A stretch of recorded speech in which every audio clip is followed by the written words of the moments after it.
السلام علیکم دوستو، میرا نام تصور ہے اور آپ دیکھ رہے ہیں تصور نور۔ قابیل اور حابیل روئے زمین پر سب سے پہلا قاتل اور مقتول۔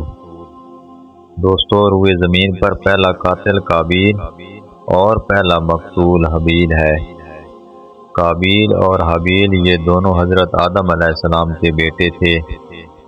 ان دونوں کا واقعہ یہ ہے، حضرت حوا کے ہاں بیک وقت ایک لڑکا اور ایک لڑکی جڑواں پیدا ہوتے تھے، اور ان بچوں کے آپس میں نکاح کا یہ دستور تھا کہ ایک بار پیدا ہونے والے لڑکے اور لڑکی کا نکاح دوسری مرتبہ پیدا ہونے والے لڑکے اور لڑکی کے ساتھ کر دیا جاتا تھا۔ اس شرعی دستور کے مطابق قابیل اور حابیل کی شادی کا مسئلہ پیش آیا۔ قابیل عمر میں بڑا تھا اور اس کی بہن جو اس کے ساتھ پیدا ہوئی تھی حابیل کی بہن سے بہت زیادہ حسین و جمیل تھی۔ قابیل یہ چاہتا تھا کہ اپنی جڑواں بہن سے خود ہی نکاح کر لے، اور دستور کے مطابق حابیل کو یہ موقع نہ دے جو اس کا شرعی حق تھا۔ جب یہ کشمکش طول پکڑ گئی اور کسی طرح افہام و تفہیم کا سلسلہ کامیاب نہ ہو سکا، تو حضرت آدم علیہ السلام نے وحی الہی کی ہدایت پر اس قضیے کا اس طرح فیصلہ دیا کہ دونوں بیٹے اپنی اپنی کمائی سے اللہ کی بارگاہ میں قربانی پیش کریں۔ جس کی قربانی قبول ہو جائے وہی اپنا ارادہ پورا کرنے کا مستحق ہوگا۔ اس زمانے میں قربانی کا یہ دستور تھا کہ کسی بلند مقام پر اپنی نظر اور قربانی رکھ دی جاتی، آسمان سے آگ نمودار ہوتی اور اس کو جلا دیتی تھی۔ نظر قبول ہونے کی یہ علامت سمجھی جاتی تھی۔ اس دستور کے مطابق حابیل چھوٹے بھائی نے اپنے جانوروں میں سے ایک پھربا جانور اللہ کی نظر کیا، اور بڑے بھائی قابیل نے اپنی کھیتی کے غلے سے ردی قسم کا کچھ اناج قربانی کے لیے پیش کیا۔ جب دونوں نے اپنی اپنی نظر ایک بلند پہاڑ پر رکھ دی تو آسمان سے آگ نمودار ہوئی اور چھوٹے بھائی حابیل کی نظر کو جلا دیا، اور قابیل کی نظر ویسے ہی پڑی رہی۔ اللہ کا فیصلہ ظاہر ہو گیا کہ حابیل حق پر ہے اور قابیل ظلم اور ناحق پر۔ قابیل نے اللہ کے اس فیصلے کو قبول نہ کیا اور اپنے چھوٹے بھائی حابیل کا دشمن بن گیا۔ بغض و عداوت نے قابیل کو اس حد تک دیوانہ بنا دیا کہ وہ اپنے حق پرست بھائی کو قتل کرنے کی فکر میں پڑ گیا۔ حابیل کو جب اس کی اطلاع ہوئی تو وہ اس گناہ کے تصور سے کانپ گیا اور اپنے تقوی و نیکی کو باقی رکھنے کے لیے اپنے ظالم بھائی سے یوں مخاطب ہوا، بھائی تیری جو مرضی ہو وہ کر گزر، میں تو اس گناہ میں خود کو ملوث نہیں کروں گا۔ مطلب یہ تھا کہ اگر تو میرے قتل کے در پہ ہے تو میں تیرے قتل کے در پہ نہیں ہوں۔ رہا قربانی والا معاملہ، وہ تو واضح ہے کہ اللہ نیک اور حق پرست انسانوں ہی کی قربانی کو قبول کرتا ہے۔ یعنی اگر تیری قربانی قبول نہیں ہوئی تو یہ میرے کسی قصور کی وجہ سے نہیں ہے، بلکہ اس کی وجہ یہ ہے کہ تجھ میں تقوی نہیں ہے، لہٰذا مجھے قتل کرنے کی بجائے تجھے اپنے اندر تقوی پیدا کرنے کی فکر کرنی چاہیے۔ قربانی کے اس امتحان سے تجھ کو ہدایت و نصیحت حاصل کرنی چاہیے، یہی دنیا و آخرت کی فلاح کا ذریعہ ہے۔ حابیل کی مخلصانہ نصیحت و ہدایت کا الٹا اثر ہوا اور قابیل نے طیش میں آ کر اپنے حق پرست بھائی حابیل کو قتل کر ڈالا۔ اس وقت حابیل کی عمر 20 سال تھی۔ روئے زمین پر ابھی تک قتل انسانی کا حادثہ نہیں ہوا تھا اور غالباً یہ دنیا میں پہلی موت بھی تھی۔ حابیل مظلوم کی لاش زمین پر پڑی رہی۔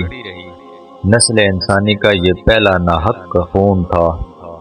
قابیل کا جنون انتقام جب سرد پڑا تب یہ فکر لاحق ہوئی کہ اپنے اس عمل بد کو کس طرح چھپایا جائے اور لاش کا کیا انتظام کیا جائے۔ اب تک دفن کرنے کا طریقہ جاری نہیں ہوا تھا۔ قابیل اپنے مظلوم بھائی حابیل کی لاش کو اپنی پشت پر لیے پھرتا رہا۔ کوئی تدبیر سمجھ میں نہ آئی۔ جب تھک گیا تو اللہ تعالیٰ نے دستگیری فرمائی۔ ایک کوے کو دیکھا کہ وہ زمین کورید کر گڑھا بنا کر ایک مردہ کوے کو اس میں چھپا رہا ہے۔ تب قابیل کو احساس ہوا کہ مجھے بھی ایسا ہی کرنا چاہیے۔ چنانچہ زمین کھود کر اس میں اپنے بھائی کی لاش کو چھپا دیا۔ اس عمل کے بعد اپنی کم عقلی پر افسوس کرنے لگا کہ ہائے افسوس، میں اس کوے سے بھی گیا گزرا ہوں جو اپنے جرم کو چھپانے کی بھی اہلیت نہیں رکھتا۔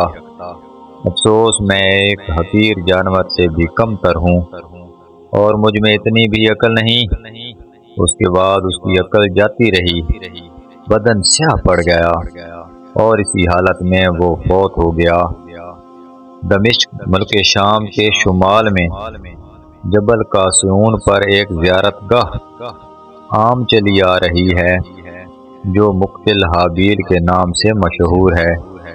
مورخ ابن عساکر نے احمد بن کثیر رحمۃ اللہ علیہ کے تذکرہ میں ان کا ایک خواب نقل کیا ہے کہ انہوں نے رسول اکرم صلی اللہ علیہ وسلم کو خواب میں دیکھا۔ آپ کے ساتھ حابیل بھی تھے۔ حابیل نے قسم کھا کر کہا کہ یہی میرا مقتل ہے۔ اس پر رسول اکرم صلی اللہ علیہ وسلم نے خواب میں اس کی بات کی تصدیق فرمائی۔ واللہ اعلم۔ حافظ ابن کثیر رحمۃ اللہ علیہ نے اپنی کتاب البدایہ والنہایہ میں اس واقعے کو نقل کر کے یہ کلام کیا ہے کہ اگرچہ یہ خواب سچا ہے تاہم اس سے کوئی شرعی یا تاریخی حکم ثابت نہیں ہوتا۔ حابیل چونکہ خدا کا مقبول بندہ تھا، اس لیے اس کے بدن کی تعظیم و تکریم کے لیے دفن کا پاکیزہ طریقہ رائج کیا گیا جو قیامت تک کے لیے نسل انسانی کی سنت قرار پائی، اور اس سے بہتر کوئی اور طریقہ آج تک وجود میں نہ آیا۔ دراصل نیک لوگوں کی حیات و وفات دونوں ہی نرالی ہوتی ہیں، ہر قتل کے گناہ میں شریک، کیونکہ جو شخص کام کی بنیاد ڈالتا ہے اس پر جتنے بھی لوگ بعد میں عمل کریں گے ان عمل کرنے والوں کے ساتھ وہ شخص بھی شریک ہوتا ہے۔ اگر کسی اچھے کام کی بنیاد ڈالی تو بعد میں جتنے بھی لوگ اس پر عمل کرتے رہیں گے بنیاد ڈالنے والے کو بھی اجر کا ایک حصہ ملتا رہے گا۔ عمل کرنے والے کے اجر میں کوئی کمی نہیں ہوگی۔ اسی طرح جس نے کسی گناہ کے کام کی بنیاد ڈالی تو اس پر جتنے بھی لوگ عمل کریں گے اس شخص کو بھی اس کا ایک حصہ ملتا رہے گا۔ چنانچہ قابیل نے قتل انسانی کی بنیاد ڈالی، اس لیے حدیث شریف میں ہے کہ جتنے بھی لوگ قتل کیے جائیں گے اس میں قابیل کو بھی حصہ ملتا رہے گا۔ اللہ تعالی ہمیں اس واقعے سے سبق حاصل کرنے کی توفیق عطا فرمائے، آمین یا رب العالمین۔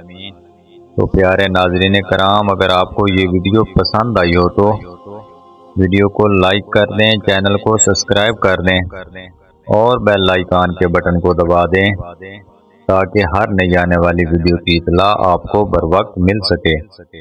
جزاک اللہ۔